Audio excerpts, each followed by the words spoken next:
Yesterday, Sayadaw spoke about the meaning of the word viharati, which is in the Pali. And this refers to the four major postures: sitting, standing, walking, lying down. Whatever major posture we may be in, we need to pay attention and to note, to observe our body. And also, minor actions need to be observed: going forward, going backward, looking straight ahead, looking to the side, bending and stretching when we have cause to do so, bending the arm, stretching the arm to reach for something, and wearing clothes, whatever we have to do to put our clothes on, adjust them so that they're correctly worn, taking them off, and so on. And then holding a cup of water. And then whenever we eat or drink something or have a snack, or whether we eat something that's stuck to our fingers, then whatever act of eating that we do, we need to observe what we're doing with our hands and mouth and so on. So, and just as we need to observe all the minor acts that we do when we put new food inside us, also we need to observe the actions of discarding waste, of urinating and defecating from the very start to the very end.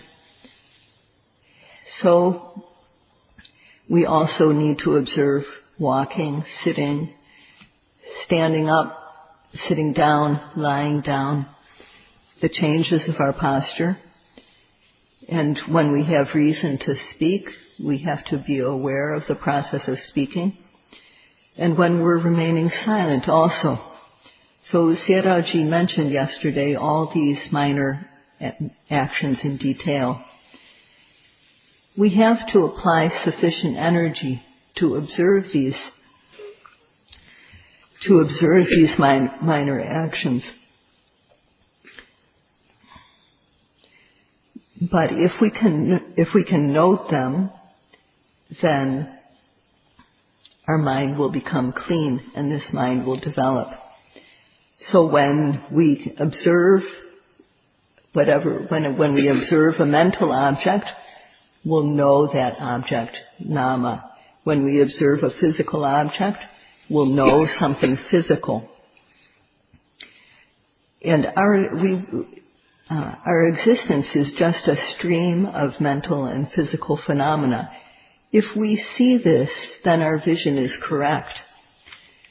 So this type of observation is repeated observation, and knowing is called Anupasana. And it's also called Satipatthana. So one who is observing the arising object without a break, repeatedly observing, according to the meaning of Anupasana, one has to always try to have this practice. And if one does this again and again, one will become skilled. According to the saying that we have in English, practice makes perfect. No one can deny that this is true.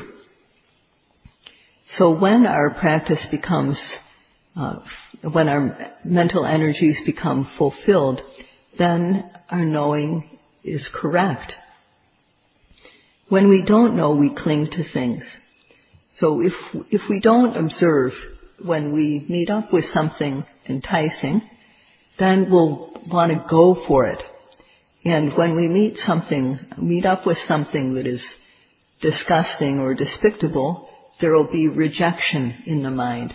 And in this way, greed and anger, lobha and dosa, these defilements occur. But when we know things as they are, there won't be any grasping. So seeing the stream of nama and rupa, our vision is correct. And as we observe day by day, our practice will progress. Going from the first stage of making initial effort to begin the practice, and then to overcome laziness and other kilesas, we need to increase our effort. That's the second level. And then the third level is the level the type of effort that escalates continuously until we reach the goal. So one who possesses this type of effort is one who is always applying one of these three stages of effort, is a true yogi. And a true yogi will gain the benefit of purity of mind. A true yogi sees the stream of nama and rupa, is able to discern this nama and rupa that make up our existence. And one can see how they are related as cause and effect, one after another. And eventually one comes to see the impermanent, unsatisfactory, and selfless nature of all these phenomena we experience. But one who practices lightly won't make any progress in the practice. It's already been 2 weeks that yogis have been here, for the most part. But some yogis, there are some who, when they go from one place to another, they do so very carelessly. And he's heard this in particular about yogis from Vietnam. There may be some. They go from place to place, looking here and there. They don't restrain their faculties. Such yogis do not respect the practice. If someone has already been here and had 2 weeks of practice and is behaving like this, they should leave. And this is a warning to the meditation teachers to treat this matter strictly. If one is going to work, one should do so with the attitude of cherishing the practice. And if one does so, then one will work accordingly. So people are reminded to apply care and respect for the practice.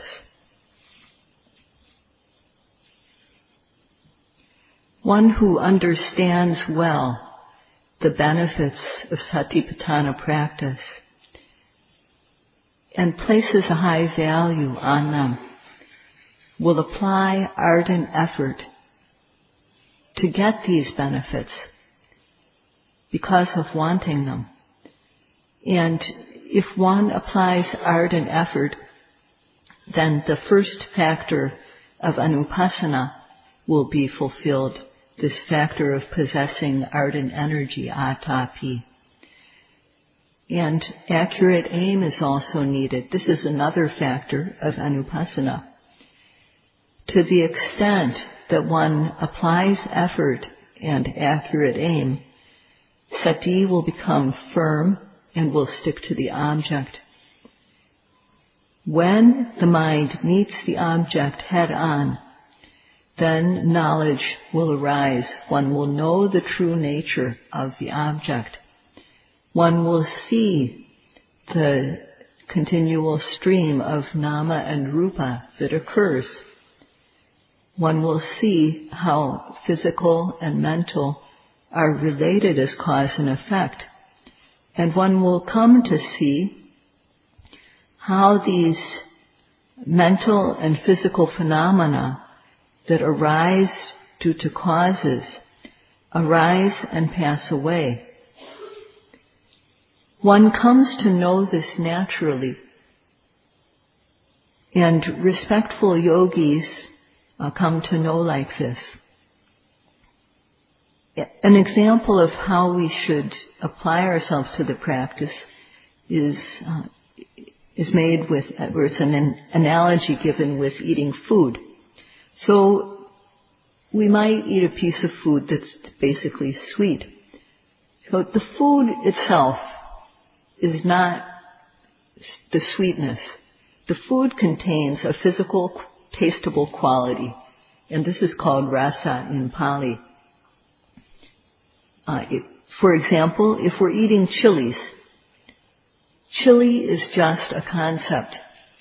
chili is santana paññati, which is the concept of form.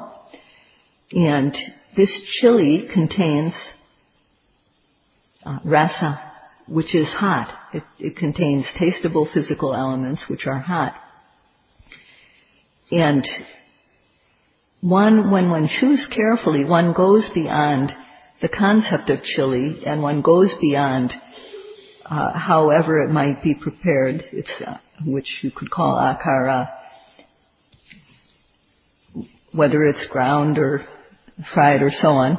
One goes past this and one comes to know just the hot taste, just this hot taste.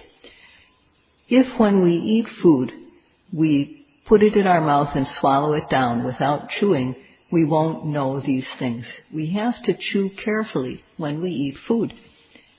Each time we chew, we will know the quality of taste. We'll know the most obvious taste at that moment.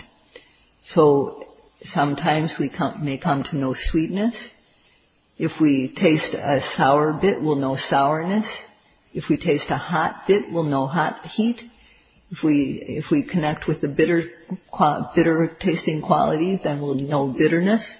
And in this salty part, we also might come to know. So this is due to applying sati, applying mindfulness. Due to this, we come to know a complete range of tastes. Our nama rupa, our body and mind, is similar.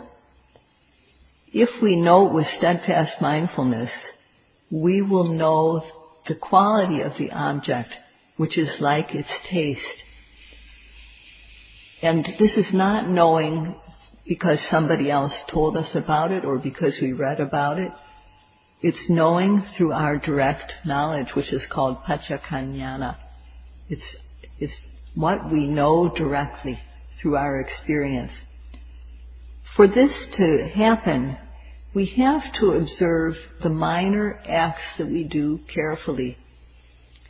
We can't look here and there when we're trying to apply the practice. We can't look about. And as far as our limbs are concerned, if we're walking, for example, we need to keep our arms still. So one who understands the benefits of the practice, cherishes them, and applies effort according to the instructions, such a yogi is quite lovable. And the meditation teachers love yogis like this. But yogis who practice lightly, especially yogis who do not heed the instructions, the meditation teachers don't think very much of these yogis and they don't even want to see them. So Sayadaw says very firmly, please listen to what he is saying. And meditation teachers, please also pay attention.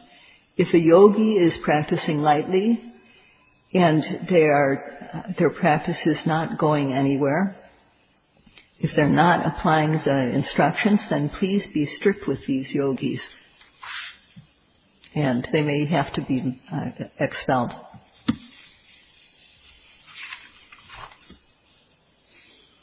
When we know the rising and the falling, the rising is this expanding position. This is called akara. And falling is also just a word for the position of a position. It's the collapsing of the abdomen, the falling down of it. This is also called akara, or we could call it position or manner. And the abdomen, that's just the concept of form. So what the position the abdomen is in is called akara. So neither form nor position are the qualities, the true nature of the rising and the falling.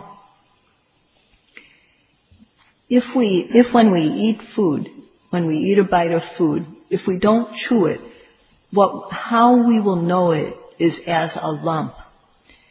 And If when we eat the food, our mind is elsewhere, even if we're chewing it, we won't know what is happening in our mouth.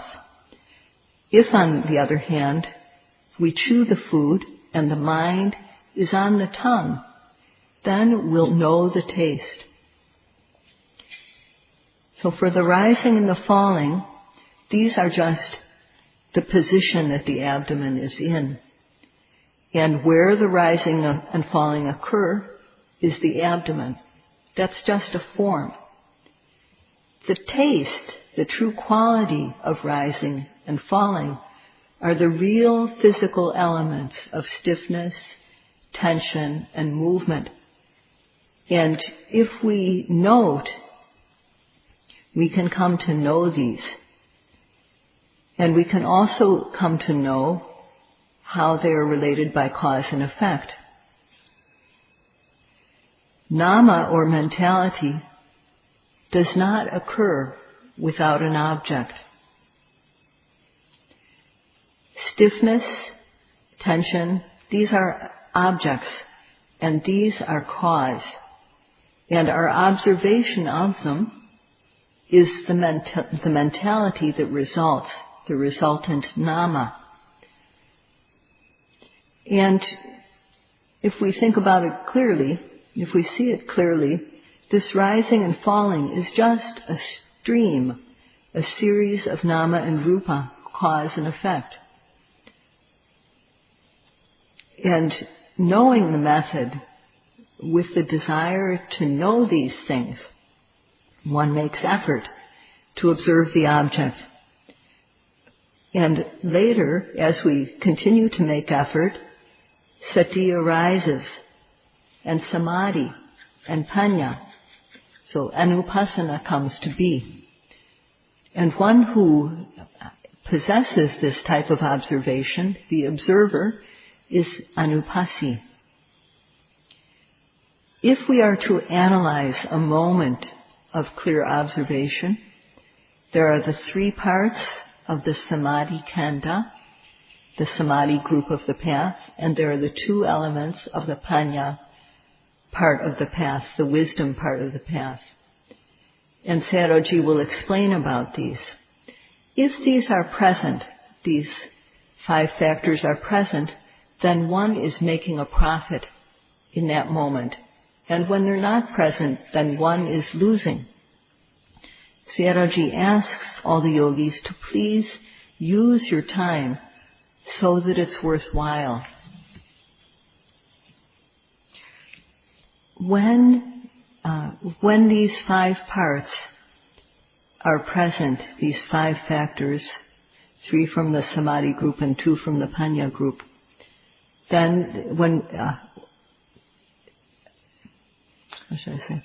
these 5 parts are part of the path leading to peace. So starting with the rising and the falling, when we make ardent effort to observe every arising object, this is samavayama, or right effort. This is part of the path that leads to peacefulness. And accurate aiming is also a factor. This is sammasankappa, or right aim, right application of the mind. With effort and aiming, when sati sticks to the rising and falling, each second it is established firmly on the object, there is sammasati, or right mindfulness. If sati sticks to the object, then the mind doesn't go anywhere. It falls collectedly on the object of observation. This is called kanika samadhi, or samma samadhi. And thus, this group called the concentration group of the path, or samadhi kanda, is present. Samavayama, which is right effort, sammasati, right mindfulness, samma samadhi, right concentration. If these 3 are occurring, each second they occur, the pariyotana kilesas, the obsessive kilesas don't have a chance to arise. As we're noting, sometimes we may miss, but we know accurately that we've missed the object. And when kilesas arise, we know that immediately. And knowing, we immediately note and dispel them. This is due to the samadhi group of the path being fulfilled. This is sama samadhi maganga, or individually, sama vayama, right effort, sama sati, right mindfulness, sama samadhi, right concentration. Every time they occur, one is overcoming the obsessive kilesas, the pariyotana kilesas. And if these three occur, if the kilesas do occur, then one knows immediately. This is how valuable the samadhi group is. And if we work lightly, we practice lightly, then we lose this samadhi kanda, the three factors that make up the samadhi group. And thus the obsessive kilesas, the pariyotana kilesas, obsessive defilements, will rise up and overwhelm the mind. And the yogi's mind will not be clean. This happens due to noting lightly. If our mindfulness is firmly established on the object, we'll gain the upper hand on the obsessive defilements. And if not, we will lose to them. So that's all. Sama vayama, right effort, sama sati, right mindfulness, and sama samadhi, right concentration, or samadhi kanda, is to be developed. Bhavetaba. It's to be developed. And so this means applying these factors time and again, many times, so that they occur in one's being. If one applies effort many, many times, sati will arise and it will become firmly established on the object. And samadhi will be developed in that way. It will be increased. It will be made to occur many, many times, and it will be brought to maturity. This is what we mean by bhavetaba. So if our aim is accurate, this is the quality of vitakka, or samasankappa, right aim. When the abdomen rises and we observe it with effort and accurate aim, then the mind connects directly with the stiffness or tension, whatever qualities are there. And when one observes the falling, the mind connects with movement or displacement. It connects with these qualities directly and therefore knows them. When the mind falls collectedly on the quality of the rising, for example, stiffness, one will know it, and one will know both the mind and the object. So this nama and rupa that we come to know is called sarasa. It has its own flavor. We come to know this directly, not through reflection, not through hearsay. This is known correctly, and thus this type of knowing is called samadeti, or right view. This is, and these two factors this is paññaseka, the training of wisdom. And when these two factors of samasankappa and samadeti occur in full, when they are fulfilled, then whatever object we observe, whatever nama or rupa is observed, the seeds of kilesas are destroyed. This means that whenever we remember that object that was seen and known, if we saw it as nama rupa, then when we reflect on that object, again, that's how it appears in our mind, as just nama and rupa. It doesn't appear as a person. It doesn't appear as a man or a woman or as a self.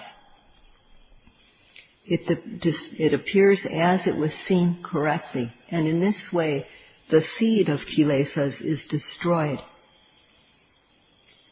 So these two qualities of sammasankappa, right aim, and sammaditthi, right view, make up the panya kanda, the wisdom group of the path. And they are also called panya seka, the training of wisdom. This is to be practiced.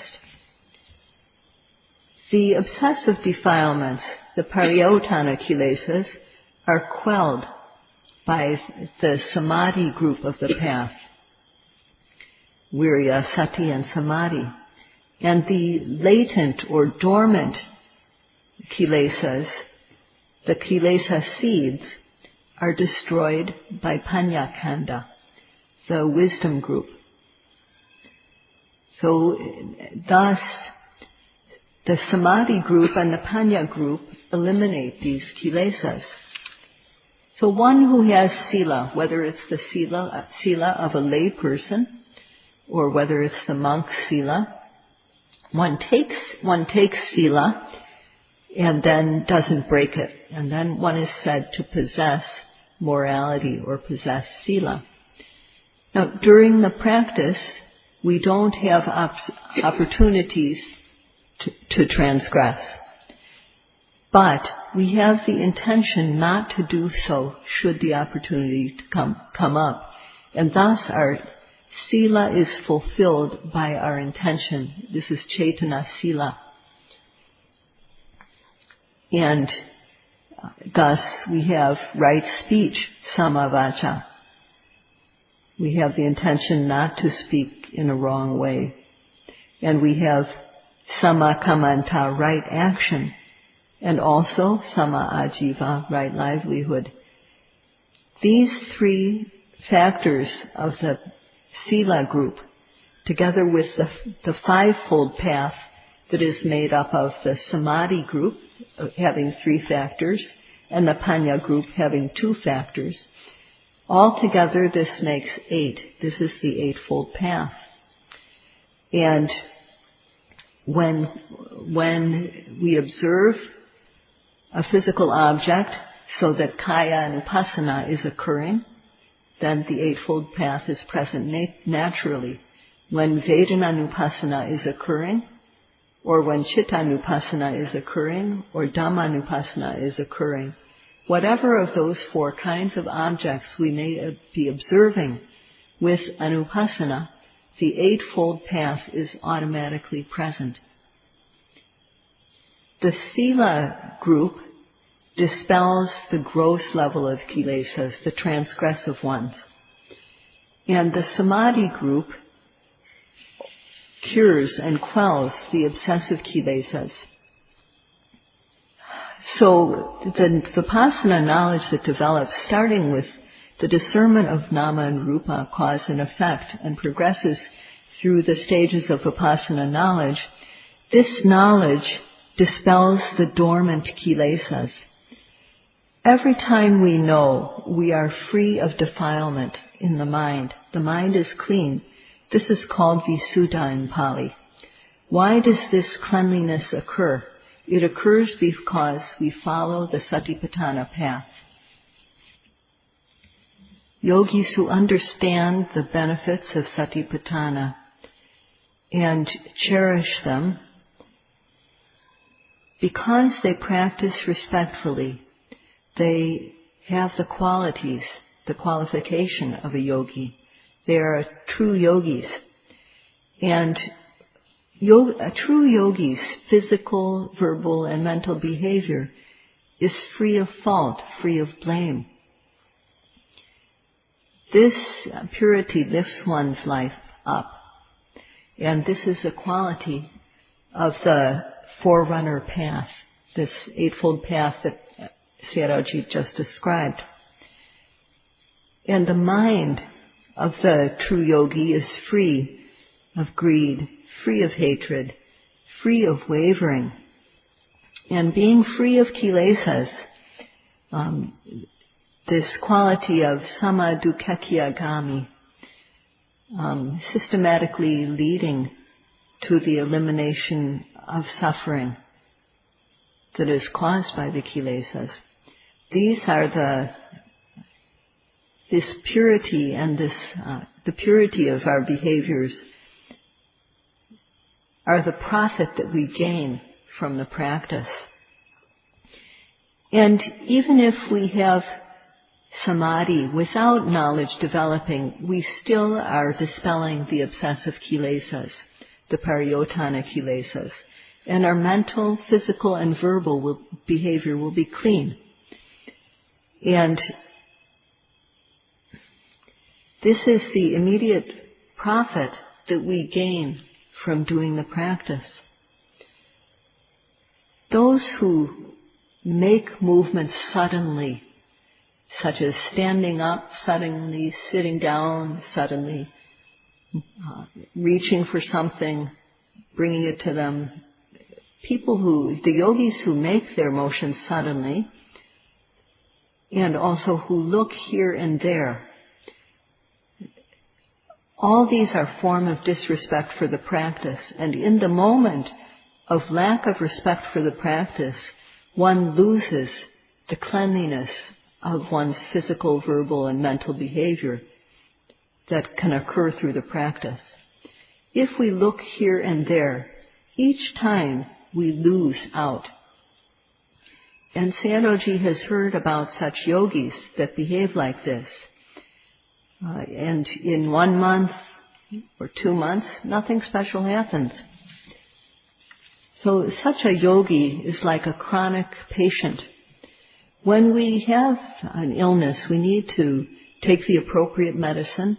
We need to take it as it's prescribed. We shouldn't just take half a dose. We should take it as it's prescribed, and we should take the full course. So if we don't take the medication the way it's prescribed, it becomes ineffective and the disease becomes impossible to cure.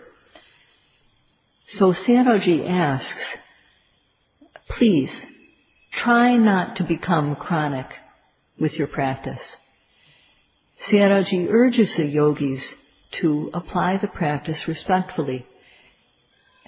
If one knows the method and doesn't bother to apply it, then it's better just to take a break. So that's all for tonight. It's better just to take a break. So that's all for tonight. It's better just to take a break.